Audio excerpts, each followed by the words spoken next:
Speaker Ryan, Leader McConnell, Leader Schumer, Leader Pelosi, members of Congress, distinguished guests, but most of all,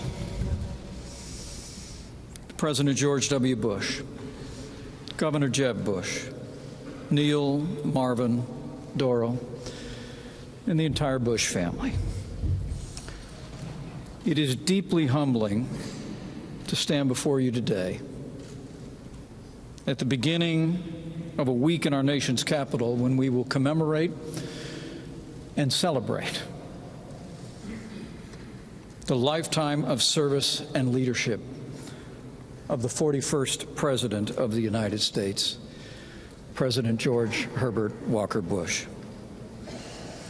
The Bible tells us to mourn with those who mourn and grieve with those who grieve.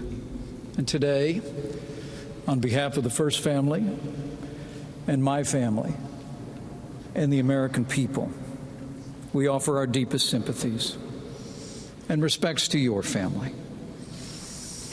And we thank you for sharing this special man with our nation and the world.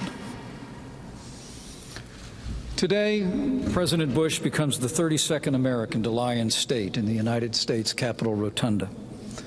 Soon, Americans from every corner of the country and every walk of life will make their way to this rotunda to pay the respects of a grateful nation. Upon the death of Abner, it is written that King David said, "Do you not realize that a commander and a great man has fallen in Israel this day?" George Herbert Walker Bush was such a man. While he was known as the quiet man, it was not for lack of nerve or daring, for in all of his 94 years, President Bush never lost his love of adventure, and he never failed to answer the call to serve his country. Born into a tradition of public service, George Herbert Walker Bush began his own life of service when he was still in high school. After the Japanese attacked Pearl Harbor in December of 1941, he wanted to do his part, so he enlisted in the United States Navy on his 18th birthday. On receiving his wings, he became the nation's youngest naval aviator and was sent to the South Pacific, where his story almost ended. September 1944, on a bombing raid over Chichijima, his aircraft was hit. His engine caught fire, but he still managed to hit his target before bailing out and being rescued by American forces after some 4 hours at sea. All told, he flew 58 combat missions, and for his bravery under fire, he earned the Distinguished Flying Cross, which would have been enough honor for any American life. But George Herbert Walker Bush was just getting started. After he came home, he staked his claim to a booming post-war America by making a name for himself in the oil business. For 4 years, he walked these halls as a congressman from Houston. President Nixon took notice of the young Texan and asked him to be our ambassador to the United Nations. He led our party during a tumultuous time for the presidency, and after earning the respect of another president, he did the work of a diplomat as the first United States envoy to China and led the CIA. And then, for 8 years, George Herbert Walker Bush served as the 43rd Vice President of the United States. I'm told as he was preparing to become Vice President, he once joked about the job, saying that there was, quote, "nothing substantive to do at all."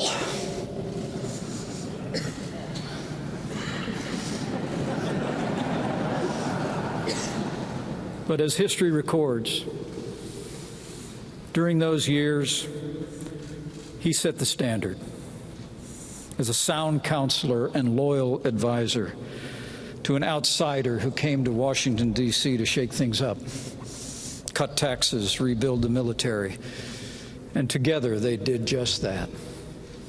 And then, in 1988, he made history again, when George Herbert Walker Bush was elected in a landslide as the 41st President of the United States of America, becoming the first sitting Vice President to win the presidency in more than 150 years of our history. He served during an uncertain time in the world, made momentous by his leadership. President Bush oversaw the fall of the Soviet Union, the crumbling of the Berlin Wall, and under his leadership, America won the Cold War. He took our nation to war to repel aggression in the Persian Gulf, and through his leadership as Commander-in-Chief and the brilliance of our armed forces, the United States won a decisive victory. When President George Herbert Walker Bush left office, he left America and the world more peaceful, prosperous, and secure. President Bush was a great leader who made a great difference in the life of this nation. But he was also just a good man who was devoted to his wife, his family, and his friends. I was lucky enough to meet him in 1988 when he was vice president, and I was a 29-year-old just getting started in politics. Then, as always, I was struck by his approachability. There was a kindness about the man that was evident to everyone who ever met him. All his years in public service were characterized by kindness, modesty, and patriotism. He was so modest, in fact, that he never wrote an autobiography. But he did leave a record of his life in the thousands of letters that he wrote. I'm told that he started writing letters to his parents when he was 18 years old. And over time, his circle of correspondence grew to include family, friends, advisors, staff, business associates, former presidents, and just about anyone who would take the trouble to write to him. After a lifetime of writing letters, my son got one just not too long ago. As I told two of his sons this weekend, when our son made his first tailhook landing as a Marine aviator on the USS George Herbert Walker Bush, I took the liberty of writing the ship's namesake to ask for a small favor. I didn't write him as a vice president to a former president. I just wrote as a proud dad of a Marine aviator to a former Navy pilot. I asked him to sign a picture of the flight deck that I could give to my son. Now, we were told by the staff that the president had long since ended the practice of signing autographs, and we understood that. But little to my surprise, just in time for my son's winging, there came not only a signed photograph, but, of course, a letter. Hand-signed as well, August 2018. In that letter, President Bush wrote to my son, in his words, "Congratulations on receiving your wings of gold. I know how proud you and your family are at this moment." And then, in words that assured us that the letter came directly from him, he wrote, quote, "Though we have not met, I share the pride your father has for you during this momentous occasion, and I wish you many CAVU days ahead. All the best, G. Bush." I would come to learn that acronym, CAVU for short, is a term Navy pilots have used since World War II. It stands for Ceiling and Visibility Unlimited.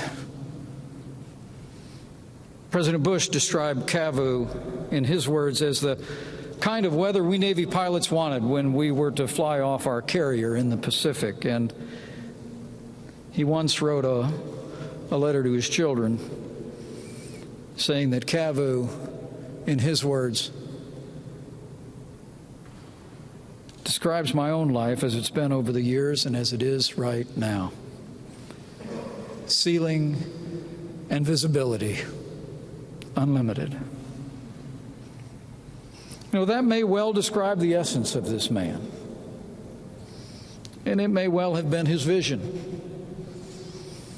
the vision he had for his life, for his children, his children's children, and his country. No barriers, no boundaries, no limits. So we mourn with those who mourn and grieve with those who grieve. But we do not grieve like those who have no hope. For President George Herbert Walker Bush had that hope. His faith sustained him throughout his life of service, and we pray that faith will be a source of comfort for all those who mourn the loss of this good man and great American. President George Herbert Walker Bush loved his family, and he served his country. His example will always inspire, and his lifetime of service will be enshrined in the hearts of the American people forever. May God bless the memory of George Herbert Walker Bush. May God comfort his family and friends. And may God continue to bless the United States of America.